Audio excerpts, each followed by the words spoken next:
জাহান্নামী নারী কারা? কোন মেয়েটাকে জাহান্নাম দেওয়া হবে?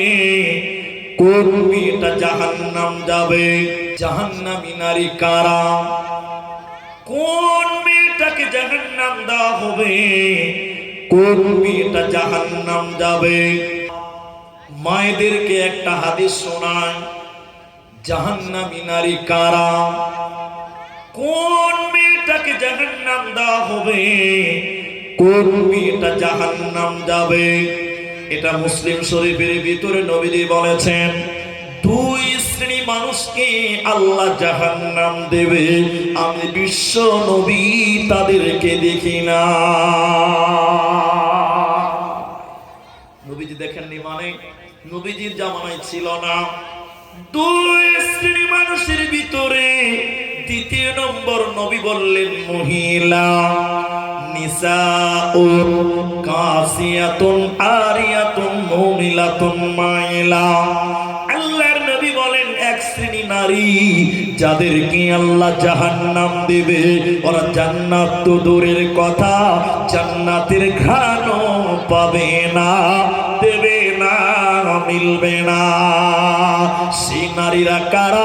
নবী বলেন তারা পোশাক পিনবে এরপরও উলঙ্গ, ওরা কাপড় পিনবে এরপরও নগ্ন, ওরা কাপড় পরার পরেও উলঙ্গ, আর ওই রকম হয়ে পুরুষদেরকে আকর্ষণ করবে। নিসাউন কাসিয়াতুন আরিয়াতুন মুমিলাতুন মাইলা। আল্লাহর নবী বলেন জাহান্নামী নারী তো তারা যারা পোশাক পিনবে এরপরও উলঙ্গ, কাপড় পিনবে এরপরও নগ্ন। ওই মেয়েরা জান্নাত তো দূরের কথা, জান্নাতের ঘ্রাণও আল্লাহ দিবে না, পাবে না, মিলবে না।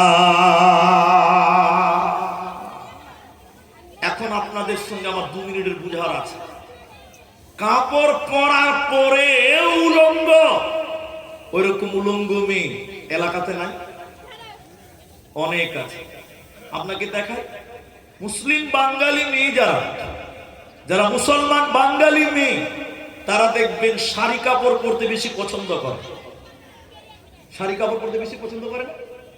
পরে। আচ্ছা বলুন, একটু মুখ খুলে আমার সঙ্গে বলবেন, একটা মেয়ে যখন শাড়ি কাপড় পরবে, ব্লাউজ পরবে হাফ হাতা, ওই মেয়েটার দেখবেন প্যাট পিঠ টোটালটাই দেখতে পাওয়া যায়। কি বলছেন? হ্যাঁ না বলবেন না? পাই না? এই যেখানে আলেমরা বসে আছে, কোন মেয়ে যদি তার প্যাট এবং পিঠ বের করে নামাজ পড়ে, নামাজ হবে? জোরে বলুন, হবে? হবে না। সতর ঢাকেনি, মেয়েটার প্যাট এবং পিঠ ঢাকা, সতরের মধ্যে ঢাকতে হবে। তাহলে কোন মেয়ে শাড়ি পরলো, দেখেন ওই মেয়েটার পিঠ, ওই মেয়েটার প্যাট, ওই মেয়েটার ডান দিক বাঁ দিক সব দেখতে পাওয়া যায়। অথচ মেয়েটা কাপড় পরেছে, অথচ মেয়েটা ব্লাউজ পরেছে, অথচ মেয়েটা সয়া পরেছে। এদিকে এদিকে এদিকে আল্লাহ নবী বলছেন ওরা কাপড় পিনবে এরপরও উলঙ্গ। দেখেন মেয়েটা সায়া পরেছে, ব্লাউজ পরেছে, কাপড় পরেছে, এরপরও পিঠ প্যাট সব বের হয়ে থাকে। তাইলে বলুন, নবীজি বলেছেন কাপড় পরার পর উলঙ্গ। উলঙ্গ হলো কি হলো না বলেন? এটা হ্যাঁ না বলেন না? কালকে বলবেন আবার, আজকেই বলতে হবে। তাহলে কাপড় পরার পরে উলঙ্গ। আল্লাহ নবী বলছেন জান্নাত তো দূরের কথা, জান্নাতের ঘ্রাণও আল্লাহ দেবে। আমি কোন এক জলসাতে হাদিসটা বলার কারণে বাঁ দিক থেকে মেয়েরা বলেছিল, ডান দিক নয়, বাঁ দিক থেকে মেয়েরা বলেছিলেন, হুজুর আমরা আর শাড়ি পিনবো না, আর শাড়ি পিনবো না। কি পিনবেন? বলছে হুজুর নাইটি পরবো, ম্যাক্সি। বুঝেন তো? তা নাইটি আর ম্যাক্সি পরলে তো পিঠ আর প্যাট বার হবে না। আমি বলেছিলাম আলহামদুলিল্লাহ, সুম্মা আলহামদুলিল্লাহ। এনাদের জিজ্ঞাসা করেন যারা বসে আছে, মুসলমান মেয়েদের শাড়ি এটা মুসলমান মেয়েদের পোশাক হতে পারে, কিন্তু জায়েজ আছে, হারাম নয়, জায়েজ আছে। নাইটি পরবো, ম্যাক্সি পরবো। আমি বলেছিলাম ঠিক আছে তাই পরে, ম্যাক্সি পরে। পরের বছর আবার জলসাতে দাওয়াত করেছি। মসজিদের জলসা ছিলেন ইমাম সাহেব, হাফেজ সাহেব। উনি আমাকে বললেন, হুজুর আপনার কথা শুনে আমার গ্রামের মানে 90% মেয়েরা ম্যাক্সি পরে, আর শাড়ি পরে না, 10% বুড়ি মেয়েরা আছে। আমি বলেছিলাম আলহামদুলিল্লাহ, তখন বলছে হুজুর আপনি তো আলহামদুলিল্লাহ বলবেন, আপনার ফতোয়া কার্যকর হয়েছে, আপনি আলহামদুলিল্লাহ বলবেন না মানে? কিন্তু আমার খুব দুঃখ। বলে দুঃখটা কিসের? মুলি সাহেব বলছে আমার দুঃখ। দুঃখ কিসের? বলছে হুজুর যে মেয়েরা নাইটি পরে ওই মেয়েরা আবার মাথায় কাপড় দেয় না। আচ্ছা বলুন কোনো লাভ হবে? সবাই বলুন কোনো লাভ হবে? আচ্ছা বলুন, মানে ওই যে শাড়ি পরলে যে একটা আঁচল থাকে, আঁচল বলে বুঝেন তো? আঁচল, আঁচল, শাড়ি পরলে একটা আঁচল থাকে না, ওই আঁচলটা মাথায় দেয়। বলছে হুজুর আপনি তো আঁচল মার্কা কাপড় শেষ করে দিয়েছেন, আপনি তো নাই করে দিয়েছেন, এখন সবাই নাইটি পরছে। নাইটির কোনো আঁচল আছে? নাইটি পরছে, মাথায় কোনো উড়না দেয় না, কি লাভ হবে বলো? কি লাভ? বন্ধুরে আমার, নবী বললেন কাপড় পিনবে এরপর উলঙ্গ। অনেক মেয়ে দেখবেন নাইটি পরেছে, ভালো জামা পরেছে, কিন্তু মাথায় কাপড় দেয় না, ম্যাক্সি পরে বেড়াই ঘুরে, শরীর থাকে ঢাকা। বলো দেখি ও বোনটি মাথা কেন ফাঁকা? ম্যাক্সি পরে বেড়াই ঘুরে, শরীর থাকে ঢাকা, বলো দেখি ও বোনটি মাথা কেন ফাঁকা? আরো অনেক বোনটি বলেন আমি বড় সতী, পরপুরুষের মুক্তি কিনা বাড়ির রাখাল হতে। বলবো কি আর দুঃখের কথা, আপন কি বা পর, হিলে দুলে ঘুরছে বুবু, খুঁজছে যেন বর। বলবো কি আর দুঃখের কথা, বলতে নাহি যা, হঠাৎ শুনি বোনটি আমার একটা ছেলের মা। নাউজুবিল্লাহ। আল্লাহ নবী বলেন যারা এইভাবে পোশাক কিনবে আর তাদের দেহ খোলা রাখবে, তাদের শরীরকে প্রকাশ করবে, এরাই সেই নারীরা। নবী বলেন আমি তাদেরকে দেখিনি, ওরা জান্নাত তো দূরের কথা, জান্নাতের সেন্টও তারা পাবে না, ঘ্রাণও আল্লাহ দিবে না। জাহান্নামী নারীদের দ্বিতীয় ডেফিনিশন নবীজি বললেন শোনো, উটের পিঠের উপরে দেখবেন উঁচা কুঁচ থাকে, উটের পিঠের উপরে উঁচা থাকে কুঁচ কুঁচ কুঁচ। নবী বলেন উটের পিঠের উপরে উঁচু কুঁচ থাকে। জাহান্নামী নারী কারা? বিশ্ব নবী বলেন যারা উটের পিঠের মতন করে মাথার ঝুঁটি বাঁধে, মাথার চুল বাঁধে, মাথার কোপা বাঁধে, মানে মাথার মাঝখানে উঁচু করে যারা ঝুঁটি বাঁধবে, ওই নারীরা জাহান্নাম যাবে, এরা জান্নাতে যাবে না, পাবে না, মিলবে না। তাহলে যেটি বললাম সবটি সমাজে আছে, বেরুজাদার সমাজে আছে, সুদখোর সমাজে আছে, আজ বেপরদা নারীও সমাজে আছে। আছে না নাই বলেন? আছে। এবার চলেন আয়াতের দিকে চলেন। সূরা মুদাথ্থির 29 নম্বর পারা, 40 থেকে 45 46 নম্বর আয়াত পড়বেন। তাফসীরে মুনির আপনি খুলবেন, পাবেন। এখানে একটা উদাহরণ দিব, তাহলে বক্তব্যটা বুঝতে সুবিধা হবে। সবাই আমার দিকে তাকান, সবাই তাকান, একবার তাকবীর দেন, নারায়ে তাকবীর। যে আমার দিকে তাকান, একটা জিনিস দেখায় আপনাকে। এই স্টেজে মনে করেন আমরা 10টা লোক আছি, আমি গণিনি, আইডিয়াতে বলছি, মনে করেন 10টা লোক আছে, আমরা জান্নাতি, বুঝার জন্যই বলছি, আল্লাহ যেন কবুল করে, একবার বলো আমিন।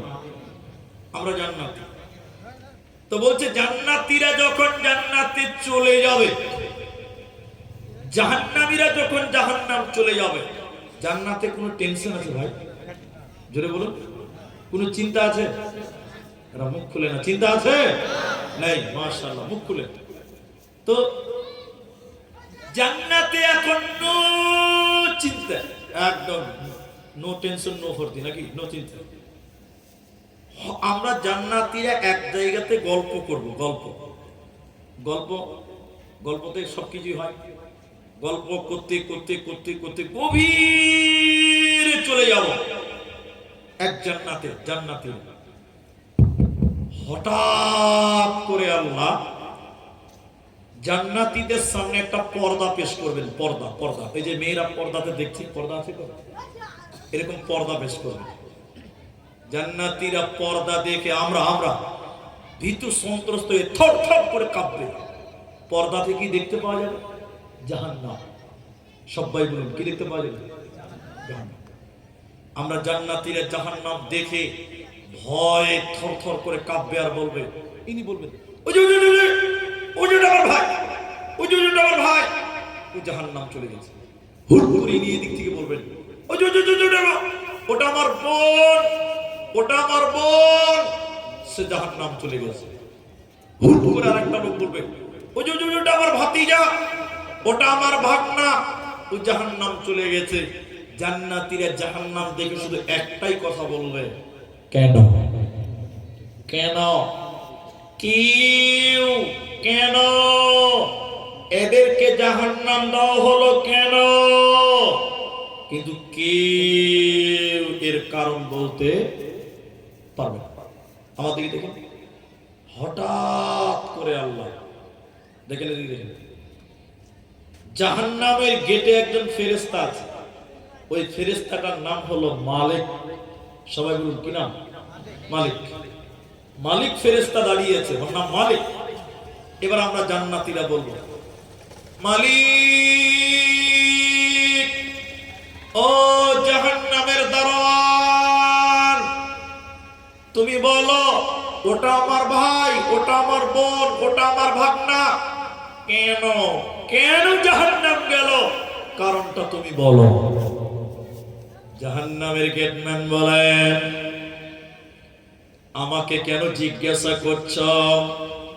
আজকে তোমরা সরাসরি তাদেরকে জিজ্ঞাসা করো, কেন কেন কেন তারা জাহান্নাম গেল। সূরা মুদাসসিরে আল্লাহ বলেন, জাহান্নামীরা জাহান্নামের ভিতরে থাকবে, জান্নাতীরা আমরা তখন ডেকে ডেকে ডেকে ডেকে বলবো, ও জাহান্নামী ভাইরা, ইয়াতাসাআলুনা আনিল মুজরিমিন, মুজরিমদেরকে যখন বলা হবে, ও জাহান্নামী ভাইরা, ও জাহান্নামী বোনেরা, তোমরা কেন কেন জাহান্নাম গেলে বলো, কিসের কারণে তোমরা জাহান্নাম গেলে বলো, তোমাদেরকে জাহান্নাম দেওয়া হলো কেন বলো। জাহান্নামীরা কেঁদে কেঁদে চারখানা কারণ বলবে। জাহান্নামীরা কেঁদে কেঁদে চারখানা কারণ বলবে, আমরা কেন জাহান্নাম এলাম তোমরা শুনে নাও। ও জান্নাতি ভাইয়েরা, প্রথম নম্বর কারণ কোরআনে আল্লাহ বলে, ক্বালু লাম নাকু মিনাল মুসাল্লিন, আমরা দুনিয়াতে মুসল্লি ছিলাম না, আমরা দুনিয়াতে নামাজি ছিলাম না, আমরা দুনিয়াতে বেনামাজি ছিলাম, আমরা মুসল্লি ছিলাম না, এরই কারণে আমরা জাহান্নামে এলাম। অতএব যারা নামাজ কায়েম করবে না, ওদেরকে আল্লাহ জাহান্নাম দেবে। অতএব তারা জান্নাতে যাবে না, পাবে না, পাবে না। জাহান্নামে যাওয়ার চার কারণ, সবাই বলুন কয় কারণ? চার কারণের মধ্যে প্রথম নম্বর হলো লাম নাকু মিনাল মুসাল্লিন, আমরা দুনিয়াতে মুসল্লি ছিলাম না, আমরা দুনিয়াতে নামাজি ছিলাম না, আমরা দুনিয়াতে নামাজ কায়েম করিনি, এরই কারণে আল্লাহ আমাদেরকে জাহান্নাম দিল। এখন আপনারা বিরক্ত হবেন কথাগুলো শুনলে, কিন্তু বলতে হবে। এখন মুসলমানদের ভিতরে নামাজির সংখ্যা বেশি না বেনামাজি বেশি? 100টার মধ্যে 80টা বেনামাজি, 30টা নামাজি, তাও মনে হয় বেশি বললাম, এত বেশি হবে। আজকে সমাজে অনেক মানুষ নামাজ পড়ে না, ও আবার বলে বুঝছে নামাজ না পড়তে পারি, ঈমান ঠিক আছে। এরকম মানুষও সমাজে আছে, নাই গো নাই? হুজুর নামাজ না পড়তে পারি, ঈমান ঠিক আছে। তোর বুক ফাঁপিয়ে যদি মারা যাস, তাও তো তোর ঈমান থাকলো না। তোমাকে নামাজ কায়েম করতে হবে। জাহান্নামীরা জাহান্নাম যাওয়ার চার কারণ বলবে। প্রথম নম্বর হলো লাম নাকু মিনাল মুসাল্লিন, আমরা দুনিয়াতে বেনামাজি ছিলাম, মুসল্লি ছিলাম না, এরই কারণে জাহান্নাম এলাম। মুসলমান নামাজ না পড়লে আল্লাহর জান্নাত যাওয়া হবে না। বাস্তব চিত্র বলবো আপনাকে, বলেই দিই শুনেন। এই মসজিদের ইমাম সাহেব, জুমা মসজিদের ইমাম কে বর্তমান? আপনি? এই ভাই ইমাম আছে এখন। এই মসজিদের ইমাম ভাইকে আমি জিজ্ঞাসা করছি, বুঝার জন্য করছি। এটা হাদিস নয়, কোরআন নয়, তাফসীর নয়, কিছু নয়, এটা বুঝার জন্য বলছি আপনাকে। ইমামকে জিজ্ঞাসা করলাম, ভাই সুবেদের টলাতে মুসলমান পুরুষ মানুষ কত? মেয়েদের বাদ দিলাম, খালি পুরুষটি বললাম। উনি বলছে হুজুর 5000। এটা বুঝার জন্য বলছে। সবাই বলুন ক হাজার, একটু বলুন ক হাজার? 5000। এখন ওনাকে বললাম 5000, বলে হ্যাঁ। তোকে জিজ্ঞাসা করছেন ফজরের সময় কটা আছে? বলছে 5টা। কটা? 5টা। মুসলমান কতটি বললো? একটু জোরে বলুন না ভাই, কতটি? 5000। আর নামাজি মাত্র, বেশি মনে হয়ে গেল নাকি? কখনো কখনো এর চেয়ে কমও হয়, এটা বেশি হয়ে গেছে না? কখনো কখনো 2-4টা আবার গায়ের হাজির হয়। আল্লাহ। এবার আমার দিকে শেষ হবে কথা। রসুলের একটা সাহাবীকে ধরেন, এটা আদবের সঙ্গে বলছি, এটা হাদিস নয়, বুঝার জন্য বলছি। নবীর একটা সাহাবীকে বলেন, এই রসুলের সাহাবী, আপনি বলুন তো আপনারা মুসলমান পুরুষ মানুষ কতজন? সাহাবী বলছেন মাত্র 200 জন। সবাই